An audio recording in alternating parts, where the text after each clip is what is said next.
Want to improve your filmmaking skills? Check out my school community. Details at the end of this video.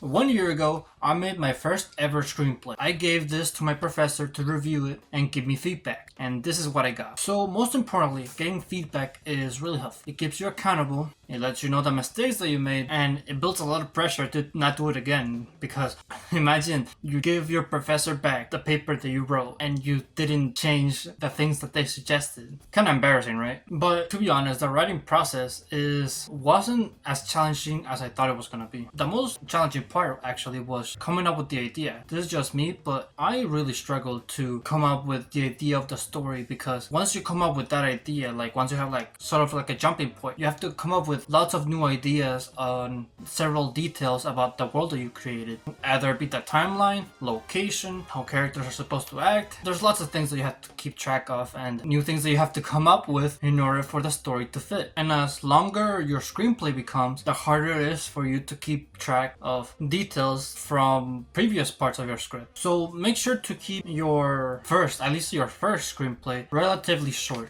The one that I did was about 6 pages long, and I still forgot to keep track of several details throughout my story, like for example the time in which it was set. I know it sounds simple, but when you try to fit in different things like flashbacks or objects from the past that don't exist now, or how a modern person is supposed to act, you can lose track. Like my story was all about cameras and how this younger guy bonded with his grandpa over an old camera. However, we use cameras through our phones now. It's so easy to use our phones as cameras, so it's really not as common to find a person who's really passionate about cameras, because everybody has a cell phone. So that's why I also had to set the time period like around the early 2000s, because at that time not that many people would have cell phones and it would be much more common to bond over actual cameras. So there's like several details in your story you have to keep track of. Before I get into the feedback that I got from my screenplay, I wanted to let you know about the screenplay tools. I'm not really too familiar on this. In my screenwriting class, they gave us like a whole list of free and paid screenwriting softwares that we can use. I don't have that.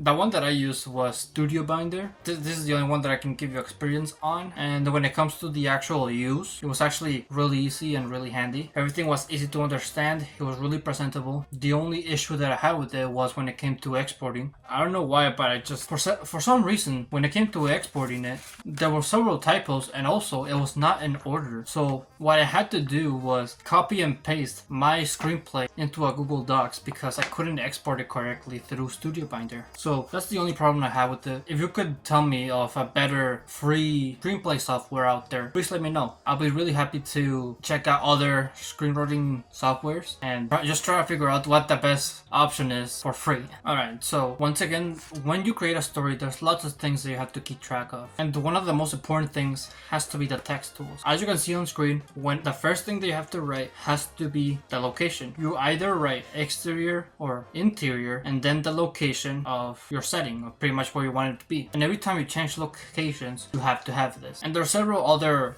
aspects of screenwriting that you have to keep track of and that are more complex to use. For example, right here when it says continued, I thought you had to use this in every time that character talks, but actually not. The continued is only used if a character has already been speaking and is interrupted by an action line. And also, we wouldn't use continued as the first line of dialogue. And down here, where the second feedback that I got, this is what I mean when I say that you have to keep track of the location, because in your head it might make sense. You might think that it might be in the same location, but to the reader it could be something entirely different, and it's all a matter of perspective. So you really have to get detailed on your character is, that way the reader can have a good perspective on where the character is. Even if like maybe your character goes to the next room, you still have to label the location of that environment. In my story, I was always envisioning this as a big open space. However, I did not make this completely clear. That's the reason why my professor mentioned that I should add slug line in every location of the room. I was thinking more if everything was connected, but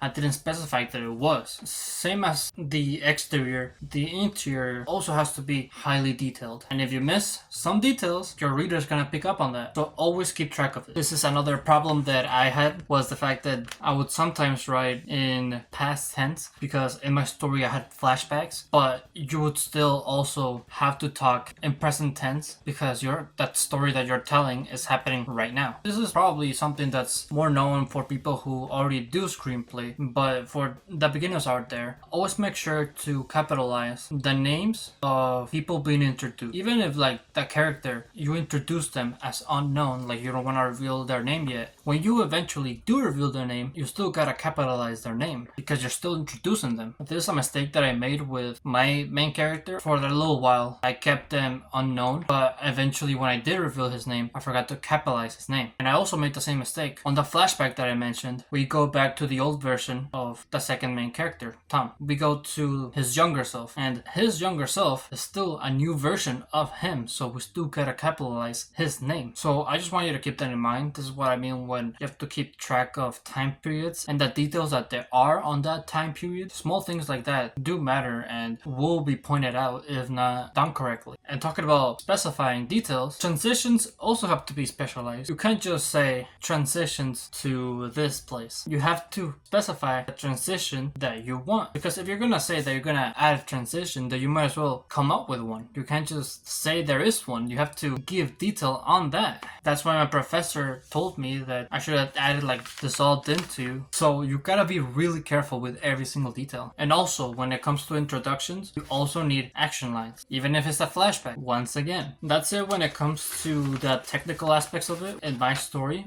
the feedback that I got, I would say that for my first screenplay, it wasn't really that bad. It's really important to have this experience because now I know how important it is to have every single detail. And while I was doing this, I also researched screenplays from other movies because you could actually just look that up. Literally, I looked up the screenplay for Whiplash and it's just out there. Like, you can study great screenplays out there, you just look it up. And I got to see from that example that yeah, every single detail does matter and it does translate it to the real thing. And I was really impressed by that because while I was writing it and while I was like going over it, in my head it makes sense. Like, if I were to translate my story into film, it would make sense. However, that's me. If somebody else saw this and tried to translate it, it wouldn't be as to my original vision. So that's why I highly suggest that whenever you do make a screenplay, make sure to take a step back from your own imagination and put yourself in the shoes of a regular reader and go over it again and see if it actually like makes sense, if it's easy to understand. If a random person was able to translate it into a film, could they do it? That's how you should go about reviewing your screenplay. And when it comes to getting feedback from your screenplay, yeah, like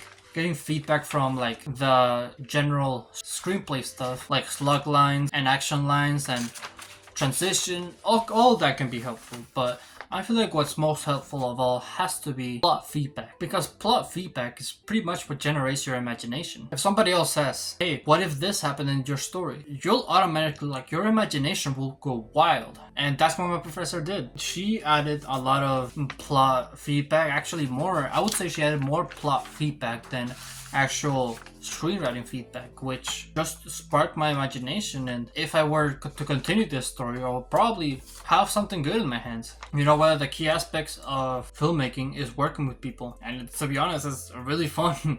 It's really fun getting feedback. It's really fun seeing the mistakes that you made and improving on them. It's really fun combining imaginations together to make something great. So that's why I created a product who is all about that, who's all about combining imagination, working together, and making the best films out there. And that's my school community. In there, I have like a bunch of courses based on several aspects of filmmaking. You also get one-to-one calls with me, and I will just give you feedback on your films or your screenplay on a Zoom call. I will also write you PDFs, and the most important thing, you get to post your films and other people will give you feedback on it. Not only would they give you feedback, there's also the chance that you guys could network, and I think that's not the most important thing. It's, to be honest, it's kind of like the whole reason why I made this school community. I just want to find people to work with. I just want to find creative people and maybe fly them over to where I'm at and just make the best film possible. So if you want to do the same, make sure to click the link in the description, join my school community. It is $25. To be honest, I think that's like